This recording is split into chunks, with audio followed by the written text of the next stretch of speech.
Is this thing on? Oh, yeah, it is. Hey, how's it going? Did you miss me?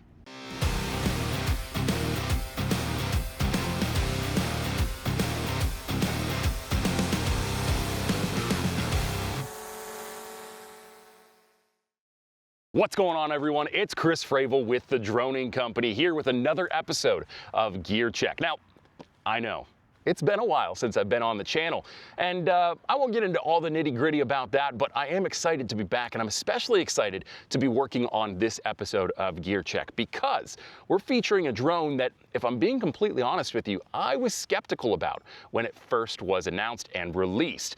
I'm talking about the Antigravity A1 drone. This is a sub 250 gram drone that shoots 360-degree video in 8K, 4K, and 2.7K. I'll let you do the math on the resolution breakdown there, and I'll get into a little bit of that later on.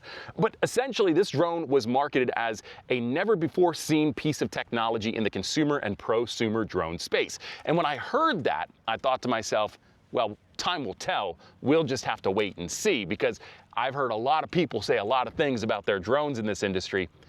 Most of them aren't true. Most of them are greatly, greatly exaggerated. So when I heard what I heard about the Antigravity A1, I was skeptical to begin with. On top of that, I saw the peripheral interface with this drone, and I was even more skeptical. You have to utilize goggles to fly this drone, and you also use their proprietary grip controller, which is a one-handed motion style controller. You know which one I'm talking about. And when I saw this, I thought to myself, well, there's no way this is going to be a practical drone for most folks to use. I also thought to myself, why would they make the choice to only release it with a grip style controller, with that one-handed controller? Why wouldn't they have the option to fly it with a traditional 2-gimbal radio? And why can't I fly it with an app on my phone or with a smart controller that has a built-in screen? Why do I need to use the goggles? Which they do pose their own logistical challenge when it comes to regulations with the FAA, because if you're wearing the goggles, you're technically flying beyond visual line of sight, so you would need a visual observer to be able to legally fly this drone anytime you wanted to. It's a little bit of a rock and a hard place situation, if you ask me. And I'm going to get into all of my pros and cons with the Antigravity A1 here in just a few minutes. But before I do that, let's take a look at the spec sheet for this drone, because I think it's important that you're familiarized with it before we go talking about my personal experience with it. When we look at the spec sheet for the Antigravity A1 drone, the camera is a dual 1/1.28-inch type CMOS sensor with 8K maximum video resolution and 360-degree video capabilities. It also shoots 55 megapixel stills. The total weight is 249 grams for the standard package. This is with high capacity options available for the battery, which would increase your weight over 250 grams. But when you're using the standard package and the standard batteries, you will be at 249 grams for this drone. The total flight time is quoted up to 39 minutes. This is tested under specific conditions, so keep that in mind, that specific conditions technically means perfect conditions or conditions that were favorable for the testers. The max video and control transmission on the Antigravity A1 is around 10 kilometers. That's roughly 5 or 6 miles, if I'm not mistaken. I'll have the figure on the screen there for you, so you have an exact figure for this spec sheet. It also features OmniLink 360, Deep Track, Smart Obstacle Avoidance, and point-to-fly motion controls via the grip controller. Its total dimensions when folded up are 141 by 96 by 81 millimeters roughly. Its storage capacity, it has internal storage of about 20 gigabytes. Now you can expand that storage by introducing a micro SD card on the back of the drone. It's recommended to shoot with at least a 256 gigabyte micro SD card to accommodate the large file sizes for the 360 footage and the 55 megapixel stills. And the total time it takes to charge a battery from 20% to full is around 58 minutes with a 65-watt charger. And before we move on to my pros and cons on the Antigravity A1 drone, I want to share with you a few of the options you have to purchase this drone. It comes in a few different bundles. First of all, we have the standard bundle, which retails for $12.79 USD. The Explorer bundle, which is the bundle that I received for this review, is $15.19 USD, and I'm not going to keep saying that, so every figure you see here is in US dollars.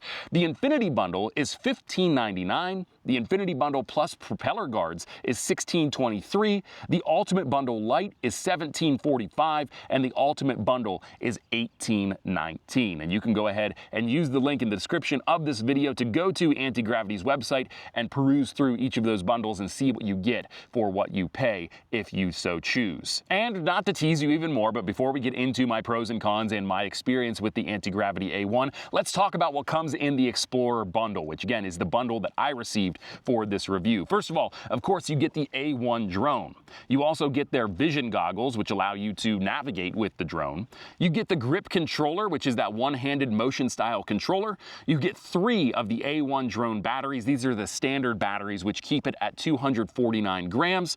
You also get a battery charging hub, which allows you to charge 3 batteries at the same time. And I guess let me rephrase that. You don't get to charge them at the same time, but they charge one at a time after you plug them all in. But there's no fuss, no muss on your end. You just plug it in and the charging hub takes care of the rest. You also get an A1 drone carrying case, which allows you to throw it into the sling bag that comes with this bundle, and you get 8 spare propellers for this drone. That's 4 counterclockwise and 4 clockwise propeller sets. The other thing that comes with the Antigravity A1 Explorer bundle is this right here. This is a launch and landing pad. And if you know anything about me as a drone pilot, you know that I think these things are kind of silly. There are some use cases for landing and launch pads, like if you're flying out of tall grass, if you're flying on snow, if you're flying on wet ground, you don't want your drone to get wet when it comes back down to land or when you set it up to launch. There are applications for launch and landing pads. I'm not saying that there aren't. What I'm saying is, I can be more creative than just putting a piece of plastic or silicone down on the ground, and I can figure out how to launch my drone in adverse conditions. That said, this has a function that other drones don't have. This landing pad or launch pad, whatever you want to refer to it as, has the ability to be picked up by the Antigravity A1 upon landing. So when you come in for a landing, the drone will recognize the pattern on this launch pad, and it will be able to land almost precisely in the middle of the launch pad. It is crazy to see this done for the very first time. I was mind blown because there are a lot of drones out there that have incredible smart return to home features that allow it to land almost precisely back where it launched from, but I've never seen anything quite as precise as when I use the Antigravity A1 alongside this launch and landing pad. Now, one of my first pros for this drone is that it's incredibly easy to get set up and started for the very first time. If you don't believe me, just watch. Drone's on, you press and hold, the drone turns on. Same with your motion controller. You press and hold on the power button on the right side, and it turns on. We're already powered on, ready to go. Now, the only thing I'm not gonna have here is the goggles, because of course I'd be violating FAA regulations if I was wearing the goggles and flying without a visual observer, which I don't have right now. But also, it's hard for me to talk to you on the camera if I can't see you. So we're just gonna go ahead and do this way. So we've got the drone set up on the launch and landing pad. You can barely see that at the bottom of the frame, maybe not at all if I've cropped this in, but it is sitting there, I promise. It's turned on, it's ready to go. It is paired with our grip controller here. We're gonna get into the interface with this to launch in just a moment. And I do have the goggles turned on. They're sitting right behind the camera. I'm not going to utilize them for this because, 2 reasons. First of all, if I wore the goggles, I would be violating FAA regulation because I'd be flying beyond visual line of sight without a visual observer present. So I'm not gonna do that. And second, it's hard to be able to address the camera and talk to you about the drone and how easy it is to get launched and landed and started and everything like that when I can't actually see you. So I'm going to just keep them on and off to the side. Now, when it comes to getting the drone airborne for the very first time, there's a little bit of a learning curve to it, but it's not too difficult. When we look at our grip controller here, you'll see that there is a white slider on the left side of the controller interface. To start the motors, to arm the motors, you're going to double tap up on that slider. The propellers are moving, the motors are armed. Now, to launch the drone and get it in the air, you're just going to press and hold for just a few moments, and the drone will launch in the background. As you can see here, it is turning as I turn the controller, so it is gonna react to how I'm moving the motion controller. And you can hear the obstacle avoidance sensors going off in the background. I'm gonna move those away from the controller or from the camera so that you don't have that beeping too much in the background. So obviously the drone is moving around here because I am just waving my arms around. I talk with my hands, but it's that easy to get it started. And if you want to go up, if you want to gain altitude, you just press and hold that slider that we've used to arm the propellers, arm the motors rather, and you gain altitude. It's that easy. If you want to decrease altitude, it's the same thing. You just use that little slider and you press and hold it, and you'll decrease altitude. Now, the drone will stop itself once it's sensed obstacles or once it's sensed the ground, and it will get ready to go into auto land mode if we continue to hold down on the slider, but it will come down so far. If I want to move it forward, I just go ahead and I pull the trigger on the grip controller, and I point the grip controller in the direction that I want the drone to go. If I want to turn the drone, yaw the drone, I just move the motion controller in the direction that I want it to yaw. So I yaw the grip controller and the drone moves with it. If you don't want to use that feature, you can also use the silver toggle on the interface of the controller here. You just wheel this back and forth and the drone will yaw in the direction that you push it. So let's say it's time to return to home. If I want a smart return to home, I just go ahead and I press and hold the red button here. This red button is your brake as well as your return to home button. When you press it, the drone stops. When you press it and hold it, the drone goes into auto return to home. We're gonna do that now so you can see it land. The drone will return to home. I believe it's also going to, oh no, it's not going to. It's just going to return to home at the altitude that we had set, which is great because I didn't want it to go up to my set altitude, which is 393 feet, to avoid any obstacles on its way back. But you'll see here, the drone is smart returning to home right about where we launched from. It's deploying its landing gear automatically, which is maybe hard to see, but it landed exactly where it was supposed to land, utilizing that launch and landing pad. Now, I've used it without the launch and landing pad, and the landing is very, very precise still. So you don't necessarily need it, but it is a nice thing to have if you want peace of mind when it comes to utilizing this drone and all of its return to home and landing features. So the whole setup is very, very intuitive, and it's easy to get this drone in the air for the very first time. Even if you've never flown a drone with this style of controller or that is 360 degrees capable, it's very easy to get started. The only thing that I would make sure you check before you put the drone down to fly is that you have the landing gear manually deployed. So you do have a set of landing gear here that protect the bottom 360 camera. These are on just a little servo. Before you power the drone on, don't do it after you powered the drone on. You're gonna have to recycle it. They should just deploy once you turn the drone on, but if they don't, you'll have to turn it off and then deploy them yourself. You wanna make sure those are extended before you place the drone down. Otherwise, you risk damaging the lens on that bottom-facing camera if you've got something sitting underneath of it that might scratch the lens or otherwise hurt it. So make sure you do that, as I just almost sat it down without having the landing gear deployed. Make sure you do that to avoid any issues with the drone in the long term. The next pro that I want to touch on for the Antigravity A1 drone bundle are the goggles. This is a great set of goggles. It's easy to use, it's very intuitive. The menus are easy to navigate inside the goggles. Anybody that has any understanding of user interface and UX on drones will be able to pick this up in just a few minutes and understand basically everything you need to know about operating the drone with these goggles. There are some drawbacks on these goggles, but I'll get into that when I talk about the cons for the Antigravity A1. But overall, just know that I really love this set of goggles. I also love that they somehow mastered the rubberized nose pad. And I'm trying to keep the lenses out of the sun, which is right behind the camera. But they do have those nose flaps there that are rubberized. And typically, I'm not a huge fan of those. I think that they're extremely uncomfortable and quite frankly, silly to introduce to FPV style goggles or drone goggles. But Antigravity nailed it. These are extremely comfortable. I love them. I really don't have a lot of drawbacks on it, but the ones that I do, I'll talk about here in just a few minutes. Fantastic job by the Antigravity product development team. Next, despite my apprehensions, I actually get it. I love it and I understand it now. I was not a huge fan of the grip style controller that came with the Antigravity A1. I am a purist when it comes to drones. I love the dual gimbal setup where you've got mode 2, you've got your throttle and your yaw on your left stick. which would actually be on the other side for you, and you've got your pitch and your roll on your right stick. It gives me supreme control of the drone. It keeps me in firm control of the drone, and it's what I'm comfortable and confident in while using a drone. But after just a few minutes of toying around with this and figuring out how this works with the drone, not only do I understand how to fly this drone with confidence and comfort in my control, but I also understand why they don't have a dual stick setup or an option available for this drone.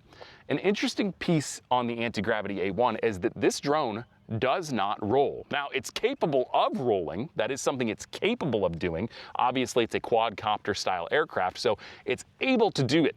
But when it comes to user control and user interface, you don't get a roll off of this drone. You get a yaw, a pitch, and a throttle. That's it. That's what you get with the grip style controller, and it works because instead of utilizing a roll, an input in the drone that influences the drone to move one way or the other, you actually switch your perspectives in the 360-degree camera, because when you're in the goggles, when you turn your head or you turn your body and you look around, up, down, whatever the case may be, you can see everything from the view of those cameras, and it also influences the way that the drone controls. So you don't need to necessarily be able to roll with this drone, because you're going to be utilizing the onboard piloting system to push the drone where you want it to go via the yaw, the throttle, and the pitch. This was a thing that really made me skeptical of this whole kit of Antigravity as a company. I thought, why? Why are we getting another one of these single-handed grip style controllers? And I just have to say, egg on my face. I was too judgmental too quickly, and I owe Antigravity an apology for presuming the worst automatically. I get it now. I understand why you went the direction you went with this controller, and frankly, you did a fantastic job of integrating this controller, making it easy for an old dog like myself in this industry to be able to understand and pick up very quickly on the fly. And I think most people that are getting started for the very first time with drones will pick this up and find it extremely intuitive. So kudos to Antigravity on the A1's grip controller and making it flow and very, very user-friendly. You did a fantastic job. Now let's get into practical deployment of the Antigravity A1, because I know that's what you're all thinking about right now, is how does this thing freaking fly? Is it good? Should I buy it? Should I pass on it? What is the situation? I've got it for you here. It's in the pros column for a reason. This is extremely intuitive to fly using the peripherals, the goggles, and the controller. And frankly, it's super smooth. It's reliable. My first flight, which I did alongside a friend of the channel, Sam Karp, we took this out and we flew it for the very first time together. And if I'm being completely honest, I was super nervous about flying this drone and getting too carried away with it. But between the emergency brake button on the grip style controller, between the obstacle avoidance on board the drone, and all of the smart safety features for flight, it really does take care of you. You don't have to worry too much about whether or not this drone is going to be safe in the air. It's rock solid. And speaking of that flight, I went from very timid on the stick with this drone to extremely confident. I mean, to the point that I was flying it under a tree canopy over top of a creek bed. Yeah, that's how confident I was. The flight on this is so smooth and so seamless. One of the tips that I have for you as a pilot is a lot of us want to fly from the safety of inside our cars so that we're not out in the open and people can approach us without us being able to see, wearing the goggles. We like to fly while we're sitting down, while we're leaning against something, whatever the case may be. Do away with all that when you're flying this drone. And here's why. The motion controller itself has tracking on it. So you can turn the drone, yaw the drone, by doing this with the motion controller, moving it in your hands, or the grip controller rather, moving it in your hands like this. Or the way that I found I got smoother flight, and it looks a little funny, but I promise you the results you're going to get are going to offset the fact that you look like a doofus when you do this. When you're moving and flying the drone, you actually want to stand free of any obstacles around you for about 5 or 6 feet, and you just want to turn. Because as you're pulling the stick, the trigger, to give the drone pitch forward or backward or up or down, whatever the case may be, as you turn, you're also influencing the orientation of the grip controller, which allows you to get smoother turns as you're utilizing the drone, giving you much more glidey, cinematic style footage, which is what a lot of us are going to be utilizing this drone for in the long term. So make sure you have plenty of space around you and utilize the interface that way. On top of that, when you do it that way, you have the goggles, which allow you, as you're looking around, to see 360 degrees around the drone. So when you have that space and you're able to turn and move and twist and interface with the drone that way, you actually get a more immersive experience, and you can get more creative with the way that you fly the drone, while also being able to see everything around you for prime visual awareness of the drone. It's a really intuitive setup. It's not going to be a no-brainer to a lot of people right off the bat. If it's your first time ever flying a drone, you're gonna have to figure this out as you go. But when you think about it from somebody that has almost 10 years experience flying drones, this is what I put together, and this is what offers the best, most immersive, most intuitive flight experience for me. Now, beyond just the practical flight characteristics, when it comes to collecting media with this drone, talk about super easy to collect a wide variety of potential shots in one go. I'm flying this drone in straight lines. That's it. Now I might go up or go down, or I might yaw a little bit to the right or to the left. I might do those things during flight, but when it comes to actually flying this drone versus my other drones that I have that fly with more traditional radios that might be FPV manually flown drones, this is as easy as it gets while still collecting a wide variety of shots. Because of the 360-degree nature of the camera system on board, I'm able to do one pass, and using Antigravity Studio software that you can download for free from their website, I upload the footage to that software, and I'm able to use keyframes to capture different angles and perspectives and move the perspective, the point of view of the camera through that entire 360-degree range from the Antigravity A1. It's super easy software to use. Anybody that has any video editing experience will be able to pick it up very, very easily. And even if you don't, it's not all that difficult. You'll learn about keyframing and how to do that and how to get the most out of your photos and your footage as possible. This drone is changing the way that I interpret collecting multimedia with an aerial asset.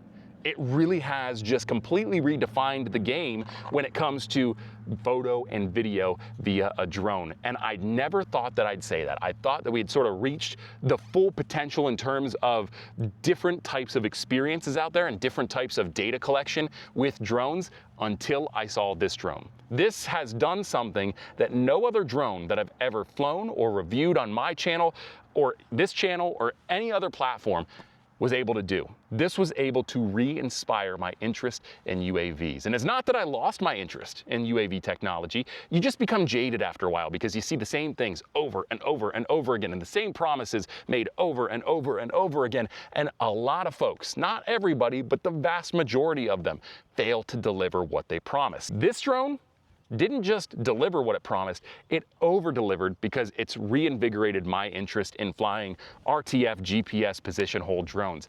I have been flying this thing non-freaking stop since I got it. And it's because it's given me a new perspective and a new way to enjoy and experience flying unmanned aircraft. So I guess I have a big thank you to send to Antigravity for helping me fall back in love with this style drone after being sucked into the FPV side and really finding the most enjoyment and the most fulfillment out of that style drone. Antigravity's pulled me right back in, and I've been flying this more than I've been flying my 5-inch for the past month or so. Getting past the manual control of the drone via the grip controller, this also comes with smart flight modes. You've got the Sky Genie, which is essentially all of the intelligent flight modes that this drone is capable of. And I'm not gonna go through and list all of them off. We'd be here forever if I started talking about every nitty-gritty detail of this drone, but there are a lot of the old favorites as well as a few new ones that Antigravity has implemented utilizing the 360-degree camera hardware on board the drone. Very, very intuitive. You've also got waypoint mission planning via SkyPath. inside the Antigravity A1. So it's just a matter of utilizing the menu interface, which you access by pressing this button right here on the motion controller when you've got everything turned on, and then you can go into these smart flight features. So you've got the ability to fly with the Sky Genie via intelligent flight modes, you've got waypoint missions via SkyPath, and you've also got the ability to track objects with the Antigravity A1 via Deep Track. Again, accessible in the in-goggles menu. You just press that menu button on your controller, which again is this button right here, and it's able to take you right into your menu, which gives you all these different options you can do to configure your drone on the fly or before you start flying, and it's also got those intelligent flight modes. So I've been able to play with all of this, and I haven't gotten into all of the nitty-gritty things that I want to, because like I said, I've only been flying this now for about a month, maybe a little bit less than that. I've been flying it as much as I possibly can, but there's still so much to dig into with this drone, and there will be more videos coming down the pipeline here on the Droning Company's channel, future gear checks where I talk about maybe more specific features of this drone and more specific experiences that I have with it. But just in a general sense, these are all things that I've been able to play with, all things I've been able to figure out, and frankly, I'm telling you, it's as good or better than anything else on the market right now. All in all, for a version 1 of a drone, this is the first ever Antigravity A1 drone. I don't know what the nomenclature is going to be, if it's going to be the A1 version 2, if it's going to be A2, if it's going to be whatever. For the first ever drone this company's put out, they knocked it out of the park. They have hit just about every box that I could have possibly asked them to check when it comes to flying drones on a consumer and prosumer level.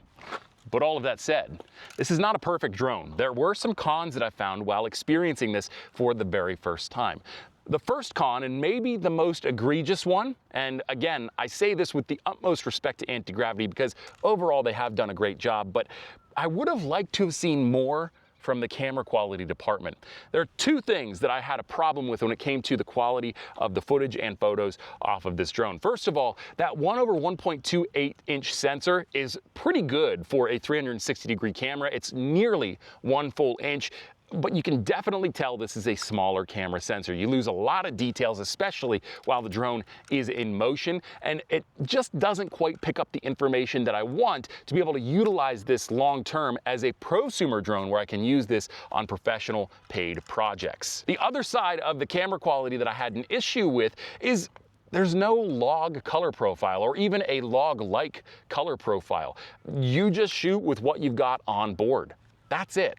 And while that's okay because the color science on Insta360's action cameras and what they've packed into the Antigravity A1 here is pretty good, it leaves you with limited options when it comes to post-production on footage and photos with this drone. You're just not going to get quite the same flexibility that you'll get out of a drone that's able to shoot true log or log-like footage like we see with D-Log and D-Log-M on the DJI products. And while that is true, and it remains true, and it is one of the more glaring cons on this drone from a creative perspective, I have heard through the grapevine from one of our good friends, Tim Brazel, that he came into some information that might change in the near future with a firmware update. Nothing confirmed yet, but again, there is some information floating out there, some speculation out there that we might get at least a log-like color profile on this drone, which would increase the potential to be able to use this in professional projects down the road. My next con also has to do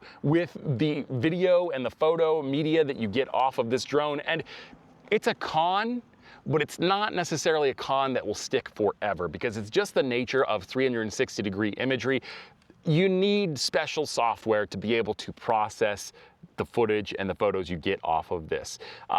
If you try to download it and then not process it, you're gonna get some weird distorted video, and you're also gonna get some weird photo file that will basically get the point across, and you'll be able to pull media off of it or pull use out of it. But you really do need the Antigravity Studio to be able to process this, or some other 360-degree photo and video software to be able to process the files you get off of this drone. Again, not a deal breaker. It is what it is. It's just a part of the ecosystem. It's a part of the nature of shooting with a drone like this, but it does limit you not being able to shoot, at least not that I've found anyway, just standard photo and video profiles. The next con has to do with the video resolution. Now, again, this isn't a true con. This is just something that I observed and something you should be aware of before you purchase this, is that yes, the cameras do shoot in conjunction with one another 8K resolution footage at 30 frames per second. However, that's both of the cameras combined. So when you export this, when you take it through the Antigravity Studio and you export this as a standard video file utilizing keyframing or not from the video that you got off of the drone, max you're going to be able to export it at is 4K, because it will basically break it down into one camera out of the two of them, and it will be a maximum 4K resolution. You do have the ability to shoot in lower resolutions as well. You can shoot in 4K 360-degree video, but when you export that, it's going to be at 2K. You also have the ability to shoot in 2.7K, which is going to be roughly 1080p when you cut it in half. So yes, while it does shoot in those resolutions and the resolution of the video and photos is pretty good, it's not something you're going to be disappointed in. Keep in mind that your final product, once you've put it through the Antigravity Studio software, is going to be a lower resolution than what you are being billed. My last con for now is that you don't have any way to add an ND filter as of yet to either one of these cameras. Now, there may be a reason for that, and I'm willing to be open to potential reasons and rationale behind that, but I did find one of the more challenging aspects of shooting, especially video with this drone, was that a lot of the imagery was beholden to the shutter speed and how high or low you had that set. If you tried to match that via the half rule, or the double rule rather, with the shutter speed versus the frame rate, you often got very blown out images, especially on sunny days like today. If you tried to shoot at a higher shutter speed to mitigate that, it did help to balance the exposure and bring it into something that is more usable, but you also lose a little bit when it comes to the smoothness of the footage. Now, it's not that the footage isn't smooth, it's actually too smooth sometimes. You do want a little bit of motion blur when you're shooting video for cinematic and artistic purposes, most of the time anyway. You don't necessarily have that option here without the ability to add ND filters. So while I'm open to waiting to see what their solution is for that, if another company comes out of the woodwork and figures out how to attach ND filters to these cameras and offers that product, until that happens, it's going to be in the con section. Again, it's not a deal breaker, but it certainly is something to be aware of, and it does limit the professional application of the Antigravity A1, if I'm being completely honest. And I know a lot of you might be sitting there thinking, as I just wrapped up the cons list, which means the video's about to end, what about the battery life, the flight time? Did it work? I don't have enough flight data. I don't have enough flight data. I'll get there, I promise. Like I said, we're gonna be doing a series of reviews on the Antigravity A1 here, so I'll be making sure to upload videos as consistently as I possibly can. I can't make any promises on timelines here, but I will make videos outlining some of these more specific aspects of the drone, and I'll let you know what I find out when it comes to flight time. I just don't have the data yet collected to be able to tell you what my experience is and whether or not the figure that they gave in their marketing and their spec sheet is accurate or not. So just bear with me, we'll get to that, I promise. If I had to summarize my feelings initially on the Antigravity A1 and Antigravity as a company, I'm grateful. I really am grateful. And I don't want to get too mushy-gushy here, too sentimental, but Antigravity did something that I didn't think was possible. I already talked about this a little bit earlier, but I just want to reiterate this again. They were able to re-inspire me in this space, in the consumer, prosumer, RTF, GPS drones. I have a lot of drones that I fly still as RTF, GPS drones that I enjoy flying, that are great products, I won't ever deny that, but you become jaded, and you go after going through the same motions over and over and over again with the products you know work, and then consistently being let down by products that come across your desk that don't work, you start to become a little bit tired of this style drone. Antigravity revived my interest in this side of the space. And so for that, I have to say, thank you, Antigravity, for coming out and delivering on what you promised. You made a drone that throws punches with the best of the best. I got a very straightforward question from somebody that saw me flying this in a park that also happened to be interested in drones. They asked me point blank, is this as good as a DJI? And I like to keep other companies' brands out of review videos when I do them, because I want to make it about the product that I'm reviewing, but for this I'm going to make an exception, because this is as good as its counterpart in DJI, which doesn't have a true counterpart when it comes to the class of aircraft and its capabilities. DJI doesn't have a 360-degree drone that is flown like a mini style drone, but when you compare this to the DJI Mini series, This flies as well, if not better, and it delivers media that's as good, if not better, than what's on board the DJI Mini series.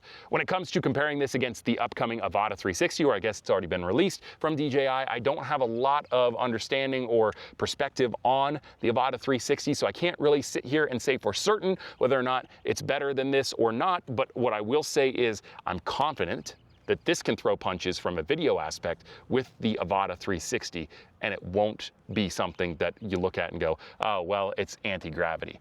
No, you'll look at this and you go, it is anti-gravity after all. That's how I feel about this drone. It has delivered on its promises. Antigravity has done a fantastic job with their first ever drone, and if this is what they started with, I can't wait to see what's next from this company. I have a feeling more's to come, and I have a feeling it's gonna be even better than anything we've ever seen before. But what do you think? Let me know down in the comments below. Did you like this video? Did you like the drone? Are you interested in purchasing the Antigravity A1 after watching this initial review video? Let us know down in the comments below. Make sure you get subscribed to the channel as well. And while you're at it, go ahead, like the video, comment, subscribe, whatever the case may be, throwing all those jargons at you. The Droning Company is the #1 online resource for drone pilots nationwide and now internationally as well. So if you haven't already, make sure you get signed up with the Droning Company. Go to thedroningcompany.com, take a look at what we have to offer on our website, and get signed up if you haven't already. Until next time, I'm Chris Fravel, aka the Drone Geek, here with the Droning Company on Gear Check. See you later.